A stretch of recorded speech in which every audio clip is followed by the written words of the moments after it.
WBE fans, my name is Jacob as always, and I am one of your hosts for the weekly recaps for season number 3 of the WBE.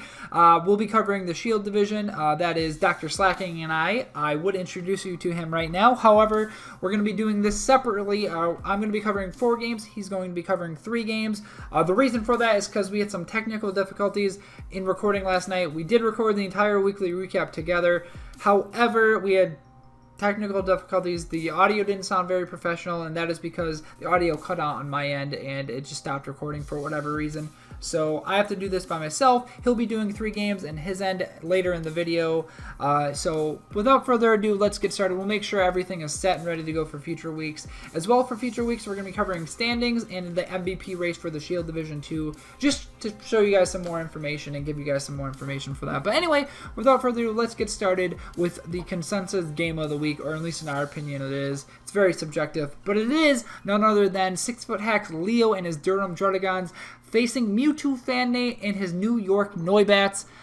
Boy, this was a very good, well-played game by both people's ends. Nate brought some heat sets. He brought Shell Smash, Natural Gift Electric, or was it Grass? One of the two. Cloyster, and Leo brought some nice sets too with Light Screen, Tail Glow, Manaphy, and it was just a back and forth game overall. It was really highlighted by 2 plays, I really feel, that were game-changing plays. First turn, I believe Nate led with his Scarf Thunderous. Leo leads with Lopunny. It clicks Fake Out. And Leo usually would check, probably Scout for the Scarf Thunderous, but it was a roll for Focus Blast to kill. Unfortunately, Nate got that roll because of a critical hit, so you'll never know if the Lopunny actually lived. It's how many licks does it take to get the center of a Tootsie Roll Pop? Only the owl knows. But anyway, it was really highlighted by 2 plays at the beginning and the end of the game. By the Scarfed Thunderous Focus Blast crit on the Lopunny, and then Leo makes amends for not scouting for the Scarf Thunderous, or he just thought he would live for sure based on his bulk. He might have been pretty bulky. I don't believe Leo... Did Leo have a team builder? I can't remember. But Leo... could have pivoted into his right, Green Eclipse or something, or Savali Fairy. And then at the end of the game, it was a +2 Shell Smash and Cloyster versus the I think Nate had Sylveon and Steelix left as well, but it was those 2, and he had gotten +2 Cloyster on Leo's normal Steelix and was threatening to sweep. So the only thing stopping him was Manaphy. So Nate in his commentary had stated, "There's no way Leo predicts this and scouts." Anyway, Leo scouted for the Natural Gift Electric or Grass or whatever it was, and sacked off I can't remember what mon it was, and maybe it was the Steelix itself. I can't remember what mon, but Leo made an amends for earlier in the game for not scouting for the Scarfed Focus Blast, or maybe he just he knew he could live it and without the crit. But anyway, he made amends for that play, scouting for the Natural Gift Electric or HP Electric or whatever it was entirely, and then brings back in Manaphy to kill the Cloyster that was at 34 HP or something like that. So that was those were 2 really, really good plays from both from players' perspectives. Both players seemed pretty balanced and pretty evenly matched. And it was just a great game and just a very enjoyable one to watch. I should say. Work up Sylveon, Baton Pass Sylveon was incredible. It really allowed Hydreigon to break through his team. I think Agility, Steelium Z, Lucario was a nice spring on paper, but it didn't really do exactly what Nate wanted to do, I don't think. But overall, it was just a phenomenal game, and Leo, being Leo, pulled through and won, I believe it was 2-0 with Reuniclus coming through late game. And Leo, I know, has used Reuniclus time in and time out, so he knows how to use it very effectively. But overall, it was just a phenomenal game on both players' perspective, and I really enjoyed watching it from Nate's perspective.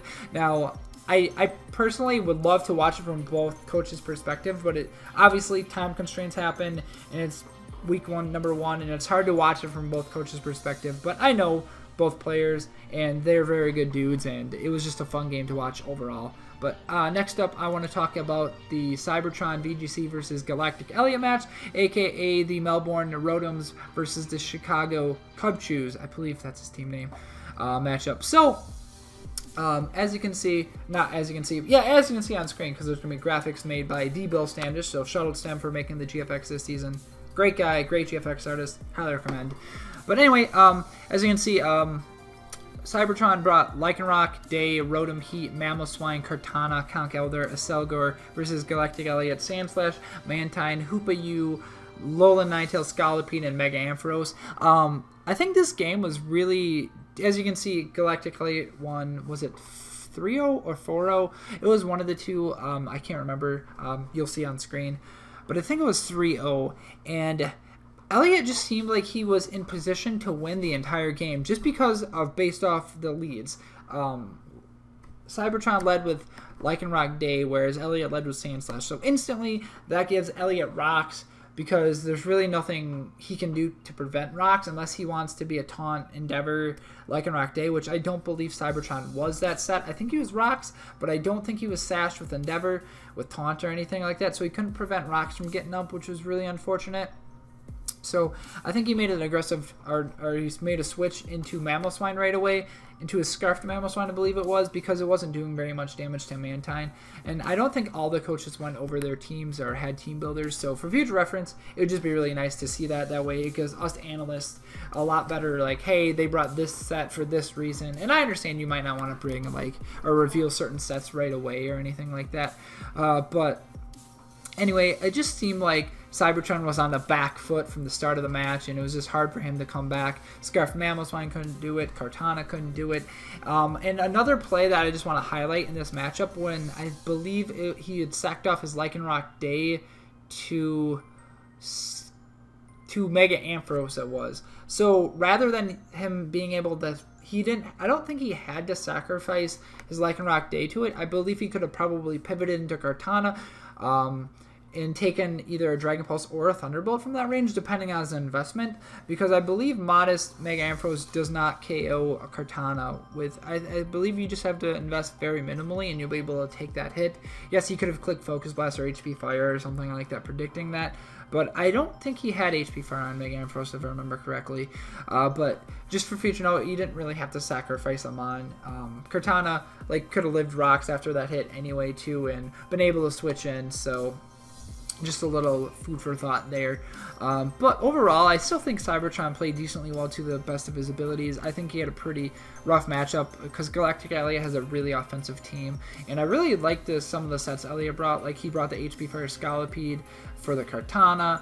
And then he brought a very interesting Wincon and Z-Snatch Hoopa-U, which actually clutched through and came through with the win. And that's what I really like about the WBE as well, because you can be very, very creative with your team building. It's just like the APA did this past season, where it was Unlimited Z. You can do Unlimited Z2, and Hoopa-U is not always a guaranteed Zmon that people pick, because sometimes you have Z points where you can't always pick like two really good Z users. Now you have a lot of creativity to do whatever you want with your team, and you can bring a different Z captain every single week if you wanted to do that, so that's really cool. That you can do that. But anyway, Elliot definitely deserved the win, and it was a very good 3-0 victory in his favor. Next up, we're going to be talking about the MV versus Kyle A matchup, aka the San Diego Chim Chargers versus the Miami Don Fan. MV just like the last game I want to talk about. MV kind of seemed in the driver's seat from the beginning, from the get-go of the game. He just kind of seemed like he knew what Kyle was going to do from the get-go. I still think Kyle brought a very good team for the most part. Not really too sure what the sub Charge Beam Cresselia was for, but it seemed like it could do work in paper. I'm just trying to... I think sub was fine on Cresselia, but I don't understand what Charge Beam was for. But overall, I still think Kyle brought the right mons. I really like the Volcanion and Victory Bell bring, because Azumarill is such a threat, and especially if MV brought like a Belly Drum set, like, you have ways of checking that set. You have plenty of ways of dealing with a Belly Drum Azumarill, which MV did not bring. He brought an Assault Vest set. But still, like, Kyle brought the correct team, I believe, for the most part, and it was a very well-played game. MV just felt in control and did end up winning 5-0 in his favor. I think he just did MV did a really good job of making sure rocks weren't up for his Victini, so his Victini could do work later in the game. With that, Rotom did well to Volt Switch, to Thunder Wave Mons, to get some damage off on the Hex. I think one of the plays that were highlighted in this matchup for me was when that really changed the complexion and really gave Envy an edge was when Kyle hard switched his Mega Pidgeot. It wasn't Mega Evolved at that time on the Rotom as Envy clicked Thunder Wave, and I really think that hindered Kyle late game. Because I think the Mega Pidgeot could have done some work later in the game because it would have outsped everything, and I believe he didn't have enough speed for the Azumarill, or maybe he clicked Aqua Jet. I don't remember fully. Things will be better for future reference, by the way, everyone. But yeah, I just felt like Thunder Wave was just so frustrating for Kyle to try to play around, especially with Victory Bell being there, getting Thunder Waved in the sun, and the Rotom was just such a nuisance for Kyle to deal with. So very good bring on Envy's part, but Envy won 5-0, so very good game to watch, and it was enjoyable to watch. But next up, we will be talking about the last but not least, certainly not least, game between Game Boy Luke and Jodor. I believe this was the first game I had watched out of all the games this season, so it was really cool. It was Game Boy Luke's Bristol City Blazekins versus Jodor Seattle Seakings. And honestly, Jodor had probably the worst matchup I have seen in a really long time. I think he brought the team that could win the game, but I don't necessarily think the sets were completely correct. I think the Mons that he brought were probably correct to win the game. He brought Mega Venusaur, which is good to check certain things on Game Boy Luke's team, but it's just so pressured by so many, because Luke brought so many things to pressure Mega Venusaur: Specs, Psychic, Primarina, Z-Fly, Lando Eye, Power Herb, Sky Attack, Aerodactyl, Psychic on the Necrozma. Mega Scizor could pressure and do a nice chunk, even if it was full max Fizz Def. But overall, it was just really difficult matchup for Joe. He played admirably and did the best he could. I think the highlighted play was really early on, honestly, because it was Manectric versus the Lando Eye, and he just went for a lot of chip damage, did 80% to Lando Eye with HP Ice. But I believe he was Scarfed Manectric, so that was probably never killing a Lando Eye, even minimally invested, unless he was Naive Nature or something to lower his special defense. More than likely, a Scarfed Manectric was never going to KO that. So he could have just pivoted into his Donphan, and he had Ice Shard to knock it out as well. So I don't really think letting your Manectric go down as early as it did was necessarily the play, especially when he's got Scizor that you can check with Overheat, and then he's got three electric weak Mons and Tentacruel, Aerodactyl, and Primarina. All would have been fantastic to have, especially the Aerodactyl. I think if that weren't the play, if he would have not let his Manectric go down as early as it did, I think the game would have went on a lot longer than it did. But overall, I still think Joe played to the best of his abilities versus what he had. Not taking any credit away from Luke. Luke did what he needed to do. He won the game 4-0, and he positioned himself really well. Not letting the Necrozma get poisoned by Sigilyph was a tremendous play. I really enjoyed that thoroughly, and I really loved the sets that he built. I know Luke said in his little team building portion, 5 or 6 minutes at the beginning of the video, that he had some friends help him build, which is awesome. And he said it himself, he's been just really busy lately, and he'll make sure he's on top of his game later in the season. By the way, I'm sorry if I sound a little sick. I've been a little under the weather lately, so yeah, sorry if I'm losing my voice a little bit. But yeah, Luke just played super well with what he had, and he executed his game plan to perfection pretty much, not letting Necrozma, his Winkind, getting poisoned. I think he probably brought it in a little bit too early than he did, but overall, Luke played exceptionally well. I really liked the middle ground play of Primarina clicking Moonblast, predicting Jellicent to come in, because more than likely, Joe wasn't going to let his Mega Venusaur die to a Spec Psychic. So both players made really good plays there. So I really like that play about that. But anyway, Luke pulls through 4-0 victory. I don't know who everyone he faces next week, but I'm sure it'll be another good game. I really enjoy Game Boy Luke, as well as all the other coaches' videos for this week.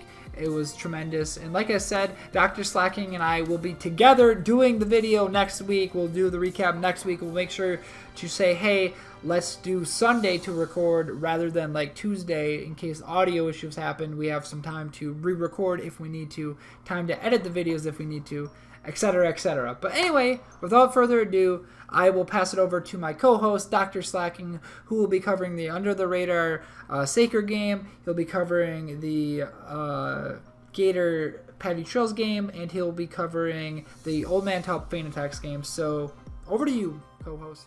How's it going, my WBE people? Dr. Slaking, the Slaking Doctor, taking over from my co-host Jacob as always. Hopefully he's fully explained everything to you about why we're doing this slightly separately this week. I'm sure he has, but I'm just going to be covering 3 games for you at the end of this show. I'm going to be covering the Old Man Tup versus Feint Attacks, which is the Pittsburgh Predators versus the Atlanta Umbreons. I'm also going to be covering the Under the Radar versus Sacred game, which is the Maryland Terrapins versus the Chicago Bouffalons, I believe, and then finally I'll be taking the Patti Trills versus Gator game, which is the Sin City Scissors versus the Florida Gators. 3 fantastic games to cover in the Shield Division this week. I think the Shield Division had a fantastic week. Both divisions did, to be honest. This league has been very exciting week 1. A lot of shocks, a lot of interesting results, and a lot of fantastic matches. So I know my co-host will already have covered the 6-Foot Hacks versus Mewtwo Fan Nate game, which was, in our opinion, the game of the week in the Shield Division, but I've still got some cracking games here to cover as well, so hopefully you guys are excited to hear about those. I'm going to try and keep this as brief as possible, so without wasting any more of your time, let's jump into the first game as Old Man Tup took on Feint Attacks, the Pittsburgh Predators taking on the Atlanta Umbreons. And here, this was a pretty entertaining game, relatively short. Both players brought fairly offensive teams, but they played differently. One played very prediction-based, and the other played very safe. In particular, Old Man Tup played a bit more aggressively, where Feint Attacks kind of played more straightforward, attacked the things that was in front of him, and just tried to wear things down for his Scarf Flygon in the back. And I think that will go down as my set of the game for this one. I'm going to try and highlight what I think were the key sets in each match, or at least the most interesting sets. And for me here, the Scarf Flygon was a key set. Sometimes the most obvious set can be the best, and here Scarf Flygon put in a lot of work being able to clean up in the end game. And I think that really happened due to some of the over predictions on Old Man Tup's side. And I think he kind of acknowledged this as himself in his video. He made some mistakes. So Feint Attacks did emerge as a 3-0 winner after Tup did things such as letting his Alolan Doug Trio go down on an over-predict. This was particularly huge because it was his main Dragon Resist, and it was also the fastest mon on his team, because his team, Feint Attacks' team, has a lot of speed creeps, or a lot of speed bunched around the 90 to 100 mark, so having something that could outspeed the ball was really crucial, and when he lost that, I think that put him in a more difficult position. But secondly, as I say, with a Scarf Flygon, having a Dragon Resist, albeit not the bulkiest, but a Dragon Resist that could at least take 1 or 2, I think is pretty crucial. And then he also let his Gliscor go down, which I thought was pretty detrimental, as it would have allowed Feint Attacks to lock into Earthquake as well. Now, the Gliscor was a little bit more of a difficult scenario. Unlike the Doug Trio, which was an overly aggressive play, in this case, he just kind of stayed in as a Komodo, went for sub, and sacrificed his Gliscor to break the Komodo sub, if I'm remembering correctly.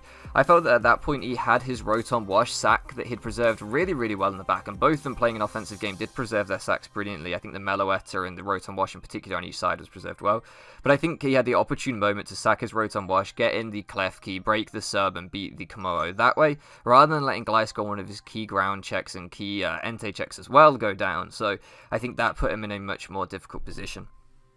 Nevertheless, I still thought that Tup's attitude towards this was fantastic. He wasn't particularly salty or mad about his misplays or over-predictions. In fact, he seemed completely willing to learn from them, and I thought that was brilliant to watch, to be honest. I really enjoy watching people who hold their hands up and just want to improve as battlers rather than being mad if they make a mistake. So that was really, really enjoyable. And Feint Attacks, like I say, just played a straightforward game, breaking things down with his Entei and things like that, his Meloetta, so that his Flygon could clean up in the end game. It did come down a little bit to a speed tie at the end with Flygon and +1 Zard X, but nevertheless, I do think Feint Attacks did deserve his win in this match.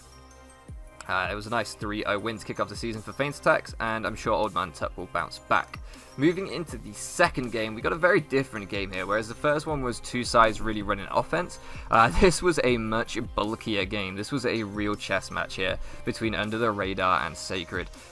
Kelly, Under the Radar, won 3-0. His Maryland Terrapins getting off to a winning start, but it wasn't easy for him at all.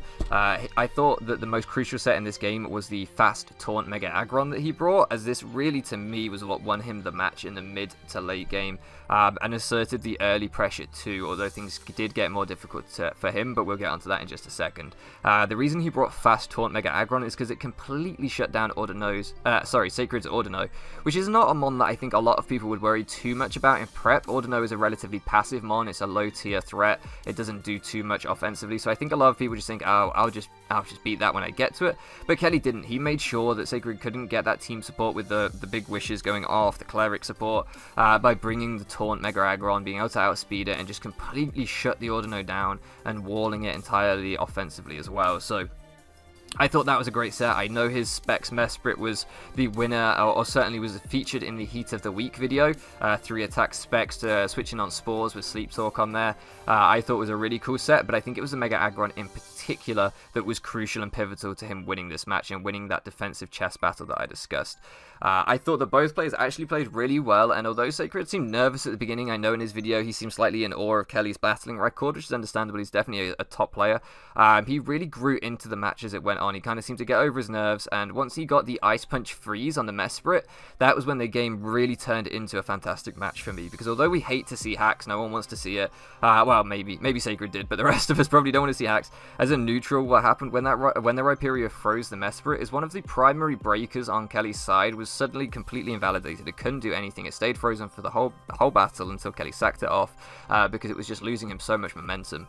And the reason that I thought that was particularly crucial is because it did allow for Sacred to start positioning those bulkier mons and not for them to be broken down so easily. And suddenly Kelly had a choice. Does he risk his wing cons and things like Dark Manatan to break, or does he try and break slowly with his more defensive mons like Aggron? And it forced that real chess game, that real fight for board positioning. So I thought that was really, really interesting, and I thought the Sacred capitalized on it brilliantly, bringing his Ordino in as soon as the Mesprit got frozen, wishing things back up to a better range of health, and just in general fighting for the board position fantastically. He really, really impressed me here. I didn't know too much about him before this, but I was thoroughly impressed with the way he played after that kind of key turn in the game.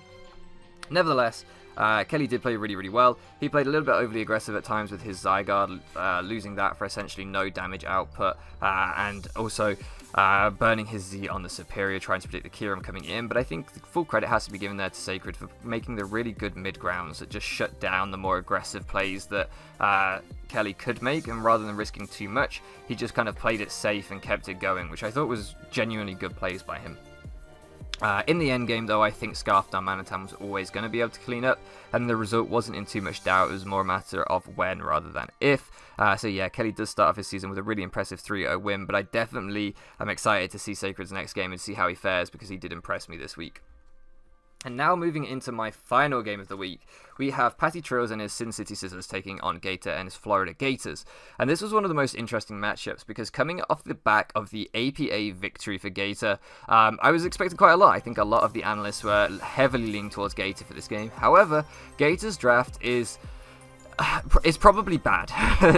That's probably the best way of describing it, and I think he acknowledges that himself. He drafted mons that he wanted to use and wanted to have fun with, and I have so much respect for that. I think it's brilliant to see the kind of very well respected, very accomplished battlers just using the things they enjoy using in their favorite Pokemon. There's nothing wrong with that, and I really enjoyed watching his draft analysis and his side of this game. However, what that made is for a much more interesting matchup with Patti, who I don't know too much about, who I don't think has necessarily the same experience in the Draft League format, going up against a slightly weakened Gator, I guess. It made for a really interesting matchup where there wasn't perhaps as clear a winner as we expected, with Patti actually being able to emerge the 3-0 victor. And what he did that really, really impressed me here was in his prep, Patti completely exploited the weaknesses in Gator's team. It's one thing to face a slightly flawed draft, it's another thing to be able to exploit those flaws so effectively, and that's what Patti really did here.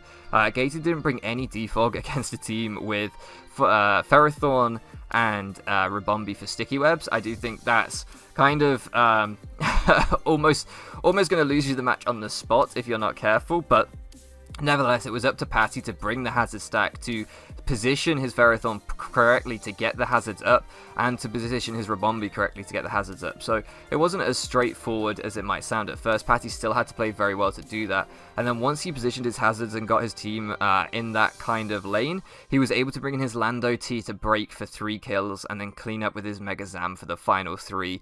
I thought he used both of them brilliantly. When your most expensive mons on your team are more than likely your top tier Mega and Mega Zam, and your top tier breaker in Lando T. To get 3 kills with each of them week 1 is just showing that your draft is working. It's just showing that there is synergy there and that you're doing something right, that you're positioning your offensive threats correctly to get the absolute most out of them. So whilst yes, I don't think Gator will be too disappointed, I don't think he will take too much away from this match. It's not really my place to criticize how he played or anything like that, because he was just trying to have fun, and he's obviously knows he's a very good player. And I'm sure he will pick up wins this season, no doubt, even with his flawed draft. I still want to give a lot of praise to Patti, who had to exploit those weaknesses. He did make some interesting plays earlier on in the game where he managed to miss the air balloon on Heatran and went for an earthquake on it, and a couple of similar things like that, trying to calc Bloom Doom off hidden power grass. But I think these are the things where either you're a little bit nervous week 1 of the season, or you're playing on Wi-Fi and trying to calc things and you just missed the air balloon, or maybe you're just a little bit new to the format. I don't know his experience and I don't want to speak on it too much, but that if is the case, then that's fully understandable. We all kind of do these things, especially on Wi-Fi where it is different to Showdown and you can miss details like the air balloon there. I wouldn't read too much into it. In this game, I don't think there was one particular set that stood out, but rather the combination of Lando T and Megazam plus hazards. I just thought the whole build in general was fantastic and really well executed. So they are the 3 games that I have to cover for you. 3 3-0s, which is pretty interesting to start off the week. Definitely one shock result in there with Patti beating Gator. Like I say, it might not be such a shock given the drafts, but given Gator's kind of pedigree and history, perhaps is a little bit surprising. So high praise to all of the winners this week and to all of the losers. I think that they will all bounce back and pick up some wins in future weeks, and I'm very excited to cover the rest of Shield Division this season, and I can't wait to be doing this with Jacob in future weeks too. Hopefully you guys enjoyed us flying solo. Hopefully we were able to cover these games effectively.